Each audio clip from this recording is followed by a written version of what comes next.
അസ്സലാമു അലൈക്കും വറഹ്മത്തുള്ളാഹി വബറകാതുഹു. പ്രിയമുള്ള മുഅ്മിനീങ്ങളെ, ഒരു ഉസ്താദിന്റെ വീഡിയോ കുറേ ദിവസമായി ഇങ്ങനെ വാട്സപ്പിലും യൂട്യൂബിലും കണ്ടുകൊണ്ടിരിക്കുന്നു.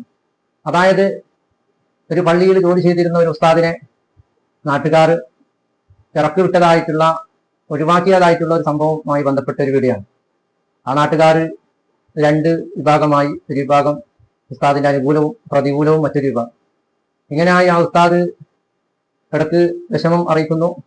ഈ നാട്ടിൽ ഞാൻ കുഴപ്പങ്ങൾ ഉണ്ടാക്കാൻ ഉദ്ദേശിക്കുന്നില്ല.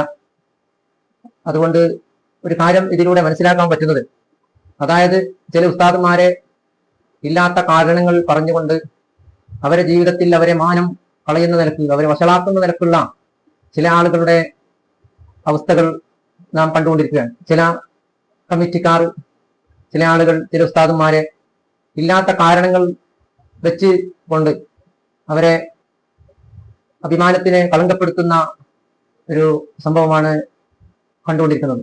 അപ്പൊ ഈ ഉസ്താദിന്റെ വിഷമം എന്താണ്, ഈ ഉസ്താദിന്റെ ബേജാർ എന്താണ് എന്ന് നാം അതിന്റെ വീഡിയോ കണ്ടവരായിരിക്കും.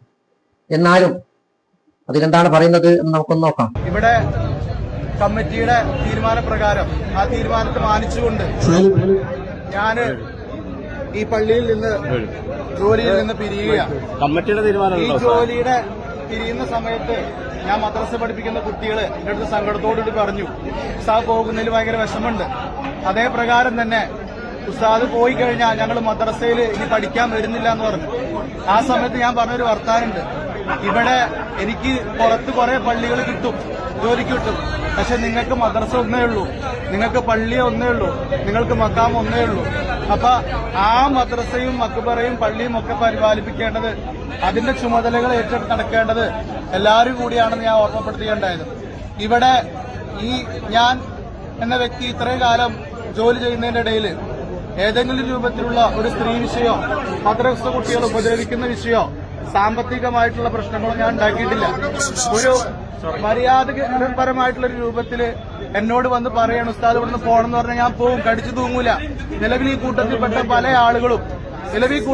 പല ആളുകളും എന്നോട് പറഞ്ഞു, ഉസ്താദ് ഇവിടുന്ന് പോകരുത്, അതിന് വേണ്ട കാര്യങ്ങളൊക്കെ ഞങ്ങൾ ചെയ്തുതരാം, ഉസ്താദിന് കുത്തുബോധനോ ആരും അവിടെ കയറാതെ ഞങ്ങൾ കുത്തുബോധിക്കാന്ന് പറഞ്ഞു.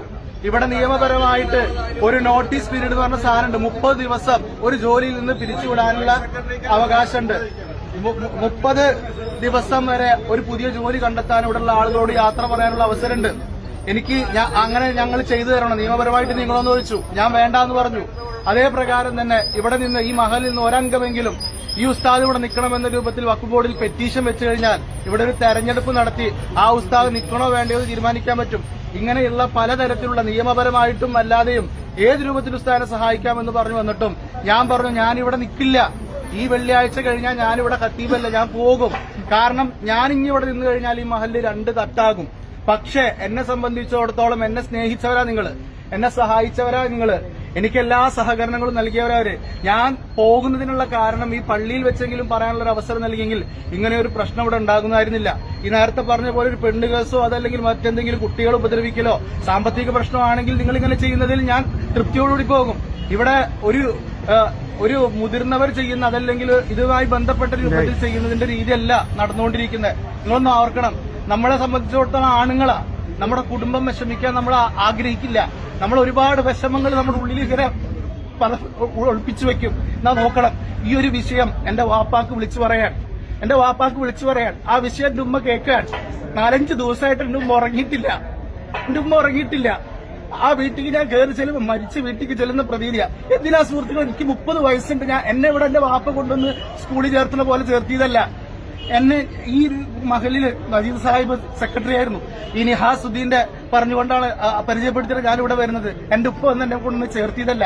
പിന്നെ എന്തിനാണ് എന്നെ ഇവിടെ നിന്ന് പറഞ്ഞു വിടണം, അതല്ലെങ്കിൽ എന്നെ ഇവിടെ നിന്ന് തിരിച്ചു വിളിക്കണം, എന്റെ കുറ്റങ്ങളും നിങ്ങളുടെ മകന് ക്വാളിറ്റി ഇല്ല എന്ന് പറഞ്ഞിട്ട് ഒരു ഉപ്പാക്ക് വിളിച്ചു പറഞ്ഞത് എന്താ? എത്ര തെമ്മാടിയായ മോനാണെങ്കിൽ ആ ഉപ്പാക്ക് വിളിച്ചു പറഞ്ഞാൽ, ആ ഉമ്മത് കേട്ട് കഴിഞ്ഞാൽ എത്ര വിഷമിക്കും, എത്ര സങ്കടപ്പെടും എന്നാലോചിച്ച് നോക്കി. അതിന് മാത്രം എന്ത് തെറ്റാ ഞാൻ ചെയ്തത്? എന്നോട് ഇവിടുന്ന് പോവാന്ന് പറഞ്ഞാൽ ഞാൻ പോകും. ഇപ്പോഴും ഞാൻ പറയുന്നത്, ഇവിടെ എന്നെ പിടിച്ചു നിർത്താൻ ഒരുപാട് ആളുകളുണ്ട്, ഒരുപാട് ആളുകൾ തയ്യാറായിട്ടുണ്ട്. പക്ഷെ ഞാൻ ഇപ്പോഴും പറയുന്നു, ഞാൻ ഇവിടുന്ന് പോകും. ഇത് നിങ്ങളുടെ മഹല്ല, ഈ മഹലിൽ നിങ്ങൾ തന്നെയാണ് തീരുമാനം എടുക്കേണ്ടത്. ഇവിടെ ഏത് ഉസ്താദ് നിൽക്കണം, ഏത് ഉസ്താദ് നിൽക്കണ്ട. ഇനിയിപ്പോ നിങ്ങൾ ആര് വന്ന് പറഞ്ഞാലും ഞാൻ ഇവിടെ നിന്ന് ഇൻഷാ അല്ലാഹ് പോകും. പക്ഷെ ചില കാര്യങ്ങൾ മനസ്സിലാക്കേണ്ടതുണ്ട്. ഒരു ഉസ്താദ് എന്ന് പറഞ്ഞു കഴിഞ്ഞാൽ 10 വർഷം 12 വർഷമൊക്കെ പഠിച്ച് ഒരു ജോലിക്ക് വേണ്ടി ഇറങ്ങുമ്പോൾ ദീനി ദഅവത്ത് ലക്ഷ്യം വെച്ചുകൊണ്ട് ഇറങ്ങാൻ. ഒരു തെറ്റ് കണ്ടാൽ ആ തെറ്റെന്താണെന്ന് കാണിച്ചു കൊടുക്കൽ ഈ ഉസ്താദിന്റെ കടമയാണ്. ഇവിടെ മുന്നേ ഒരു കമ്മിറ്റി ഉണ്ടായിരുന്നു ഞാൻ വരുന്ന സമയത്ത്. അതിനുശേഷം മുത്തവല്ലി ഭരണമുണ്ടായിരുന്നു. എനിക്ക് എന്റേതായ നിലപാടുകളും വ്യക്തിത്വവും ഞാൻ അവിടെയൊക്കെ കാത്തു സൂക്ഷിച്ചിരുന്നു. ഇവിടെ ഇപ്പോ ഈ ഒരു പ്രശ്നം ഉണ്ടാവാനുള്ള കാരണം കമ്മിറ്റിയിൽ നിന്ന് മദ്രസയിലേക്ക് ഒരു അംഗത്തെ തെരഞ്ഞെടുക്കണം, മദ്രസയുമായി ബന്ധപ്പെട്ട കാര്യങ്ങൾ നോക്കാൻ. അപ്പൊ ആ തെരഞ്ഞെടുപ്പില് അതിന്റെ ഒരു സുതാര്യത നഷ്ടപ്പെട്ടപ്പോൾ, നീതിയുക്തമല്ലാത്തൊരു തെരഞ്ഞെടുപ്പാണെന്ന് മനസ്സിലാക്കിയപ്പോൾ ഞാൻ ഇടപെട്ടു. ഇങ്ങനെ ഒരു ആരോപണം കൊണ്ട് ഒരാളെ മോശപ്പെടുത്താൻ പാടില്ല. ഒരു മോശപ്പെട്ട് ചിത്രീകരിച്ച് അയാളുടെ സ്ഥാനവും മാനവും കഴിയുന്നില്ല.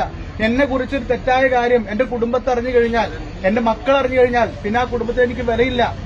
ഇല്ലാത്ത കാര്യം പറഞ്ഞുകൊണ്ട് ഒരാളെ ആക്ഷേപിക്കരുത്. ഇങ്ങനെയുള്ളൊരു തെറ്റ് ചൂണ്ടിക്കാണിച്ചതിന്റെ പേരിൽ എന്നെ പറഞ്ഞു വിടുകയാണ്. നിങ്ങളൊന്ന് ആലോചിക്കണം. ഈ ഒരു നിസ്സാരമായ കമ്മിറ്റിയുള്ളിൽ തന്നെ ചർച്ച ചെയ്ത് അവസാനിപ്പിക്കേണ്ട ഈ ഒരു വിഷയത്തിന്റെ പേരിൽ ഒരു ഉസ്താദിനെ ആ പള്ളിയിൽ നിന്ന് രാത്രിക്ക് രാത്രി തന്നെ പെട്ടിയെടുത്ത് പോകണമെന്ന് പറയുന്നത് ഏത് ന്യായമാണെന്ന് അറിഞ്ഞാൽ കൊള്ളാവുന്നുണ്ട്. ഈ ഒരു വിഷയം നിങ്ങളെ ധരിപ്പിക്കുക എന്നുള്ള ഒരൊറ്റ ലക്ഷ്യം മാത്രമേ എനിക്കിവിടെ ഉണ്ടായിട്ടുള്ളൂ. ഇവിടെ ഇപ്പൊ കൂടിയിരിക്കുന്ന പല ആളുകൾക്കും സത്യം എന്താണെന്നറിയില്ല. ഇവരൊക്കെ ഞാൻ പോകുമ്പോ ഇനി എന്നെ വേറെ രൂപത്തിൽ പലതും പറയും.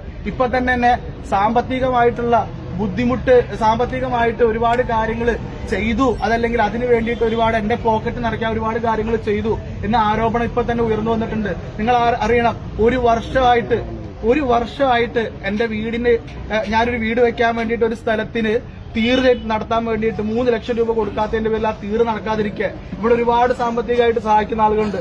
ആശിമാജി മണവാട്ടി അടക്കം, ഒനിയൻ അൻസാരി അടക്കം, ഷിജാസ് അടക്കം ഒരുപാട് ആൾക്കാരുണ്ട്. ഒരാളോടെങ്കിലും ഈ വിഷയം ഞാൻ ഓർമ്മപ്പെടുത്തിയിട്ടുണ്ടോ നിങ്ങൾ ചോദിക്കണം. അങ്ങനെ സാമ്പത്തികമായ ആരോപണം വരെ ഉന്നയിച്ചുകൊണ്ട് ഒരാൾ ഇങ്ങനെ കരിവാരി തേച്ചുകൊണ്ട് പറഞ്ഞയക്കുമ്പോൾ ഇനിയൊരു ഉസ്താദ് ഈ പള്ളിയിൽ ഇരിക്കുന്ന സമയത്ത് ആ ഉസ്താദിന് ഈ ബുദ്ധിമുട്ടുണ്ടാകാതിരിക്കാൻ വേണ്ടി മാത്രമാണ് ഞാനിങ്ങനെ സംസാരിച്ചത്. ഒരുപക്ഷെ ഇതിന്റെ പേരിൽ എനിക്ക് മറ്റു മഹലുകളിലൊന്നും ജോലി കിട്ടിയെന്ന് വരില്ല, ശരി, സമ്മതിച്ചു. എങ്കിലും ഈ ഒരു തെറ്റിനെ തെറ്റായിട്ട് തന്നെ ഞാനിവിടെ ചൂണ്ടിക്കാണിക്കും. അതുകൊണ്ട് തന്നെ പ്രിയമുള്ള വിശ്വാസികളെ, നമ്മൾ ദീനിയായ കാര്യങ്ങൾ ഒരുമിച്ചവരാണ്, ദീനിൽ വിശ്വസിക്കുന്നവരാണ്, ദീനനുസരിച്ച് ജീവിക്കുമെന്ന് പ്രതിജ്ഞ ചെയ്തവരാണ്. അതുകൊണ്ട് തന്നെ ആ ദീനെ മുറുകെ പിടിക്കാൻ നമ്മളെല്ലാവരും തയ്യാറാണ്. അതുകൊണ്ട് എന്റെ വാക്കിൽ നിന്നോ പ്രവൃത്തിയിൽ നിന്നോ ആർക്കെങ്കിലും എന്തെങ്കിലും മോശമോ ബുദ്ധിമുട്ടോ ഉണ്ടായിട്ടുണ്ടെങ്കിൽ നിങ്ങളെല്ലാവരും പൊരുത്തപ്പെട്ടു തരണമെന്നും എന്റെ കുടുംബത്തിനും എനിക്കും വേണ്ടി ദുആ ചെയ്യണമെന്നും എന്റെ മക്കൾ പട്ടിണിയാവാതിരിക്കാൻ വേണ്ടി നിങ്ങൾ കരുതണമെന്ന് ഓർമ്മപ്പെടുത്തുകയാണ്.